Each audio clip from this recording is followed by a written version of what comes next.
E essa linguagem, né? Por exemplo, você falou da segurança pública, prendeu, matou. Para nós, que somos aqui da missão, que a gente acompanha as lives, as transmissões, quem é da militância sabe exatamente o que você está querendo dizer. Mas uma pessoa que não sabe o que está querendo dizer, eu já fui questionado, inclusive, no Happy Hour. Mas o que seria esse prendeu, matou? É o cara que ele furtou um chocolate ali, ele vai ser preso e vai ser morto em seguida?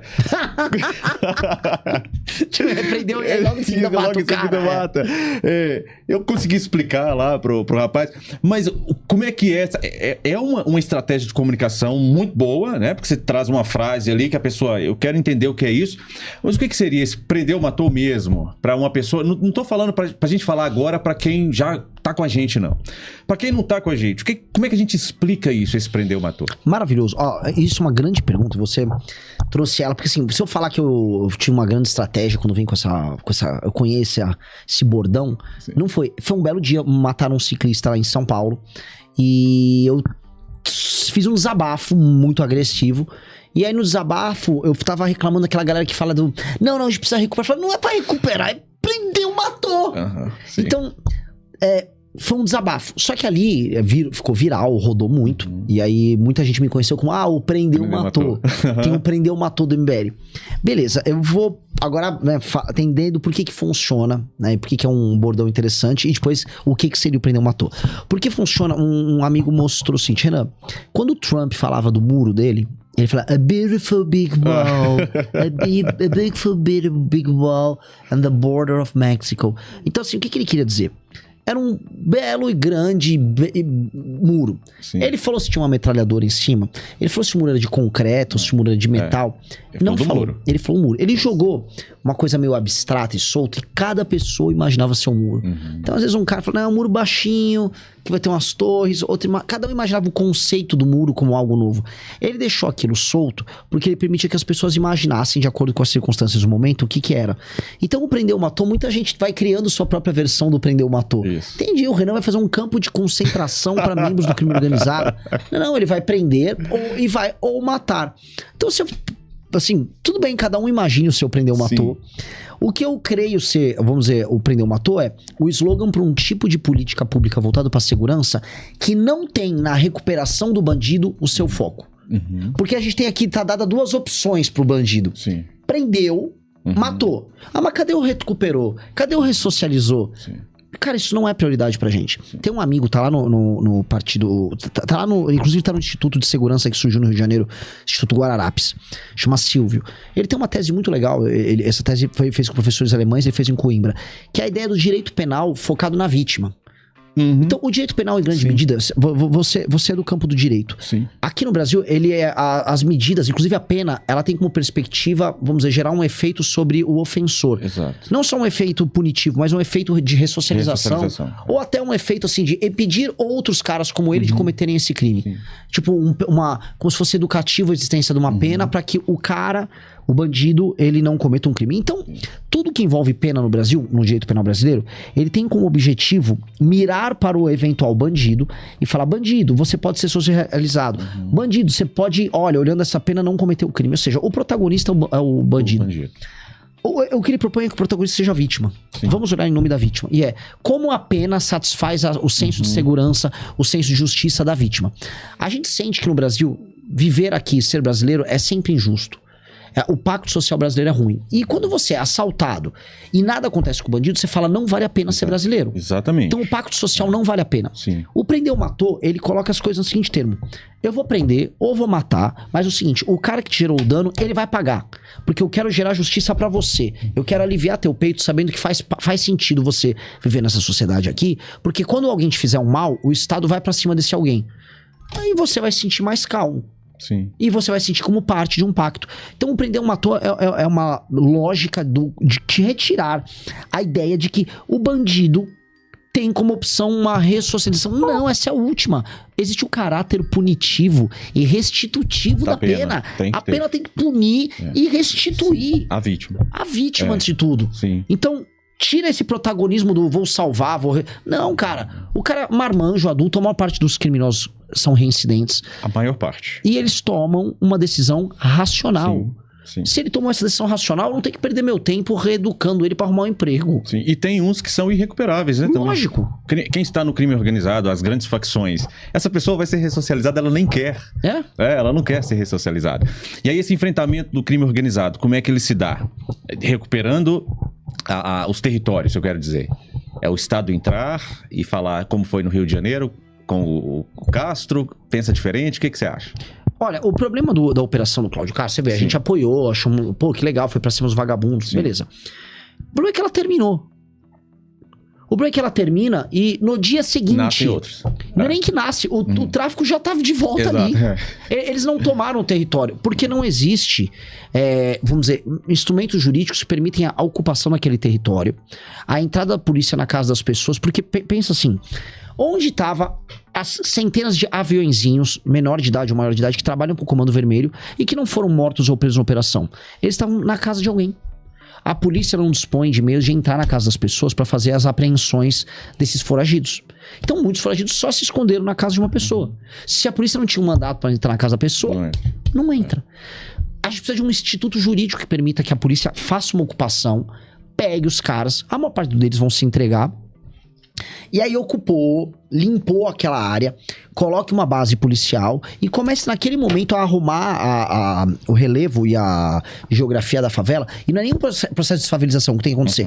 Mas assim, abre uma avenida daqui, uma dali, coloca 2, 3 torres da própria polícia, bota um quartel da polícia, quebra qualquer possibilidade geográfica de barricada, facilita o funcionamento para você facilitar que aquele lugar seja passível de ocupação policial e falar, tá tomado aqui. Você tá falando de um estado de defesa? É um estado de defesa.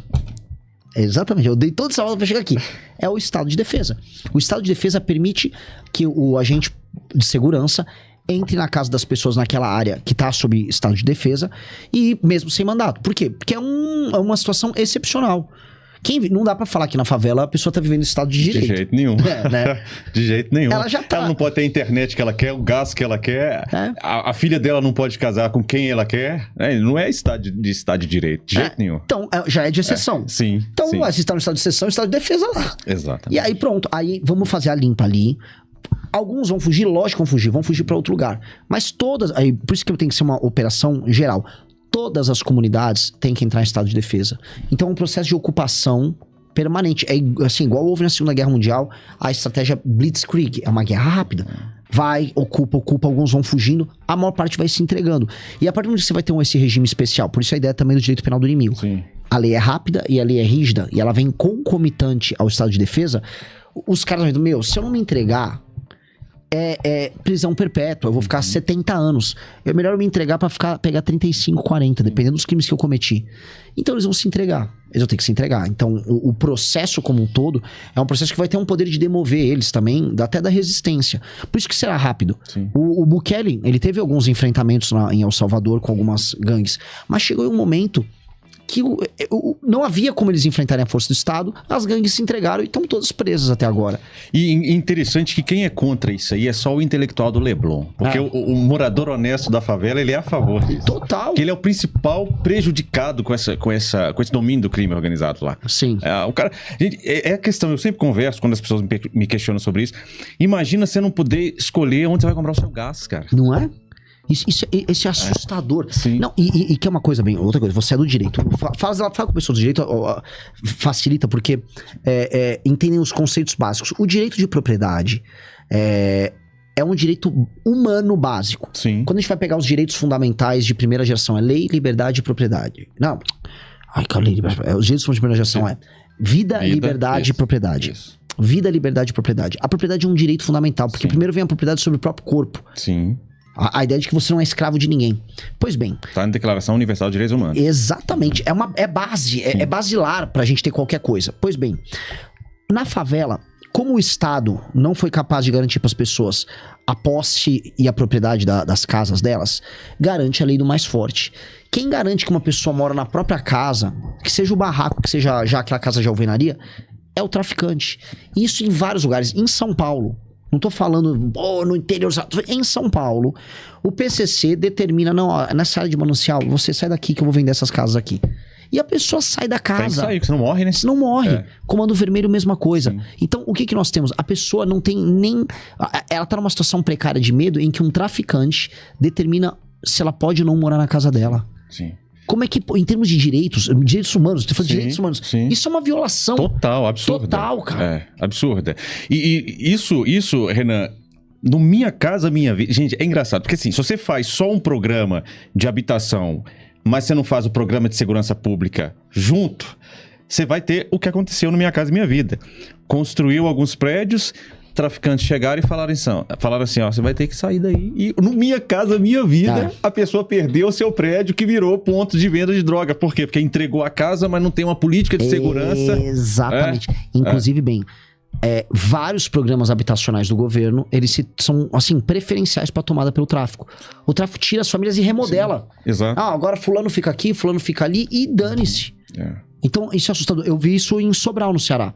Os conjuntos habitacionais que foram criados, o tráfico tomou e não, agora sai daqui, agora eu vou trazer um morador meu daquela outra favela pra cá e pronto. Já é um estado de exceção há muito tempo que o Brasil vivencia. Total. E aí a galera fica falando, não, democracia não, porque a democracia... Que democracia? Tem democracia nenhuma. Sim, jamais. É um banditismo. De jeito nenhum. E como é que a gente vai fazer isso aí? Porque o que acontece hoje, Renan? Você tem lá CPI do Banco Master... E aí a CPI consegue a quebra de sigilo da empresa do Toffoli. Aí o Gilmar Mendes vem, vou tirar o nome do Gilmar, vou botar um ministro do Supremo, porque nós falamos que não pode ser personalista, né? Então o Supremo Tribunal Federal vem e fala, não, peraí, vou ressuscitar um processo que estava arquivado aqui para atrapalhar essa quebra de sigilo. Então tudo isso que nós estamos falando aqui vai... pelo modelo constitucional do Brasil, esbarrar em um problema clássico que nós temos, que é no superpoder da Suprema Corte. Você, como presidente, decreta o estado de defesa, mas a Suprema Corte chega e fala, não pode ser. Quando você chegar à presidência, você vai ter a oportunidade de nomear ministros do Supremo Tribunal Federal. Você acha que, com a atual composição que temos hoje, dá para fazer alguma coisa? Você pretende colocar ali um ministro que esteja alinhado com o projeto da missão? Como é que vai ser, mirando a Suprema Corte, para a gente conseguir botar isso aqui embaixo? Bem, novamente, uma pergunta difícil, mas necessária, porque se eu não responder ela, eu vou ser só um populista falando blá blá blá. Primeiro elemento para entender a relação do Supremo com o poder executivo é pegar o elemento histórico. Vamos puxar a historicidade. Quando o Bolsonaro entra no poder, o STF estava no chão.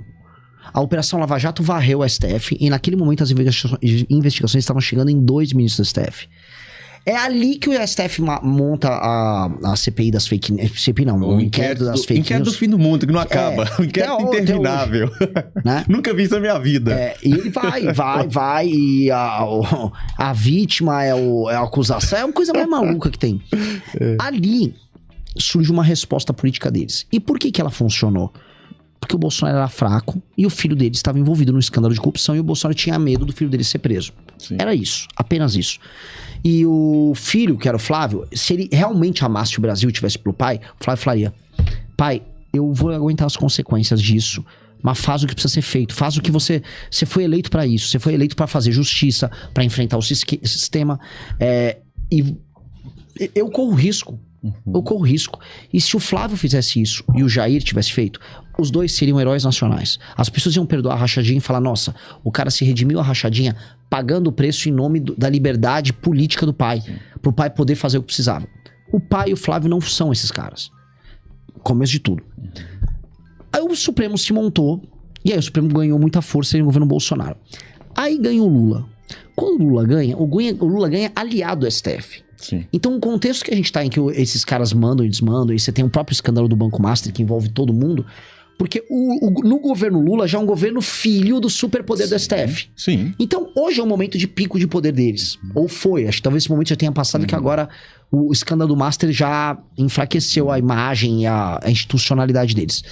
Se ganha um presidente, e cara, não quero parecer, mas se ganha porque os outros estão amarrados nessa treta, que concorreu com um discurso sobre segurança pública, lei e ordem e acabar com a bagunça que virou o Brasil, eles não têm como me pegar. Vamos pegar Claro o quê? que não. O Renan, sei lá, toca guitarra, não, ele canta mal. Assim, não tem muito Sim. o que fazer comigo ali. Eu não cometo crimes, nosso partido não é um partido corrupto.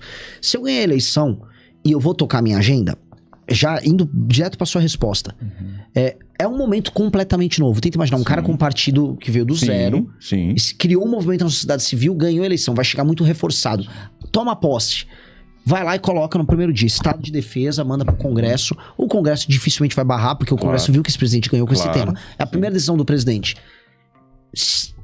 Eu quero ver um ministro do STF ter coragem, sabendo que ele vai estar arrumando uma briga gigante com um presidente que não tem nada a ver com as guerras anteriores do STF. Exato. A gente não tem nada a ver com a guerra do Bolsonaro, nada. Mas vamos supor que veio um ministro lá e canetou. Passou pelo processo legislativo completo o estado de defesa. Cumpriu os requisitos formais que o presidente da República está demandando. Ou seja, há não só requisito formal, mas há necessidade, dado que existe um crime organizado e ocupa isso. Há legitimidade popular. Logo, um despacho desses é ilegal. Sim. E o que é ilegal não se cumpre. Não se cumpre. Perfeito. Não se cumpre. Eu não vou invadir a STF, não vou dar golpe de Estado. Agora, se vier uma decisão ilegal, a decisão ilegal não se cumpre. Vão ter que me mandar me prender. Tendo o processo sendo legítimo. Legítimo. Passou no Congresso Nacional. Foi uma solicitação da Presidência da República. Qualquer despacho se torna ilegal num contexto desse. Sim. Eu não acho que eles fariam um despacho legal. Também eu creio não acho que não. Porque se você faz um processo histórico, é um contexto histórico completamente novo. Sim. E aí repactua a sociedade. Por isso tem que ter alguém que não tenha rabo preso ganhando. Não é o caso nem do Lula nem do Flávio. E os caras ficam. Não é? E nem querem, né? Nem querem. Nem querem fazer. Então, assim, as pessoas ficam xingando o STF e aí vão eleger gente que basicamente ou tem medo e rabo preso, como é o Flávio, ou só é parceiro do STF, que é o Lula. É isso o jogo. Você citou o Bukele lá no El Salvador, ele conseguiu fazer exatamente isso que você está dizendo aí. O número de homicídios ficou, acho que, salvo engano, 1 ano sem ter homicídio. Mas ele está enfrentando o que nós enfrentaremos aqui também, que é uma mídia que traz a pauta dos direitos humanos para tentar dizer que é um violador de direitos humanos. Como é que a gente vai dialogar com essa mídia, seja nacional ou internacional, quando a gente fizer isso aí para resolver o problema da segurança pública no Brasil? É curioso, o Bukele sofreu um assédio internacional, especialmente, curiosamente, da mídia espanhola. Por algum motivo, o país ficou enchendo o saco e tal. Sim. Mas não foi muito longe. É muito difícil você... entrega resultado. E um cara com 88% de popularidade, após fazer algo que todo mundo sabe que é intuitivo. Tipo, e se, diante de uma força concreta que faz mal às pessoas, eu aplicar força? Sim. E funcionou. Funcionou. Poxa! Mas você vai ser contra isso? Como é que você vai ser contra isso? Mas... a esquerda internacional, o exemplo do Bukele já veio antes da eleição do Trump, né? Aí o Trump ganhou. A esquerda internacional e o jornalismo militante de direitos humanos, eles não estão numa posição boa hoje. A posição deles é muito ruim. E eu vou falar uma posição muito ruim que eles estão agora, tá rolando no Irã agora. Veja, eu não quero guerra nem nada, mas a situação das mulheres no Irã é uma situação horrorosa. Claro. É um regime opressivo. O Trump agora meteu 2, 3 mísseis lá no Irã, e o Irã respondeu tacando míssil nos Emirados Árabes lá, acho que foi, desculpa, em Abu Dhabi. Doha também, salve engano. Doha também? Doha também, eu tava vindo pra cá, parece que foi atacado também. O regime tá caindo e as pessoas estão na rua comemorando. O Trump, quando faz isso, em alguma medida, ele tá reforçando um discurso que envolve direitos humanos das mulheres. E o Trump acaba, com os Estados Unidos da América, soando mais efetivo na defesa desse tipo de direito do que qualquer líder democrata. Sim. Então, a esquerda internacional tá numa posição muito complicada. A esquerda internacional fica falando em democracia. Qual é o regime mais opressivo da América do Sul? O venezuelano. Foi o Trump que derrubou o regime venezuelano. Exatamente. É democracia. Não tem democracia lá com o Bukele em El Salvador. Tá, não tem democracia na Venezuela. Exatamente. E um presidente americano de direita com Marco Rubio lá derrubou o regime. Sim. Então, eu acho muito... Tá difícil a situação ali. E aí você pega... Todo mundo que vai pra essa agenda fica altamente popular. O Milei tá popular primeiro com a parte econômica e depois com a parte de segurança. Na Argentina ele tá metendo lei pesada. Sim. Então, eu não teria nenhum medo. Pelo contrário, isso é uma baita oportunidade. Eu adoraria ir na ONU, discursar e atacar esses caras na ONU. Xingar os jornalistas, xingar o presidente da França. Sempre tem um presidente da França atacando a gente. Exato, sempre então, tem. Vamos pra cima. Vamos mostrar, assim... Até porque, sabe o que vai acontecer, bem? A gente arruma a segurança do Brasil. Sim. Na hora esses caras vêm fazer turismo no Brasil. É claro, Eles vão pra cá tomar caipirinha, vão pra praia. É isso.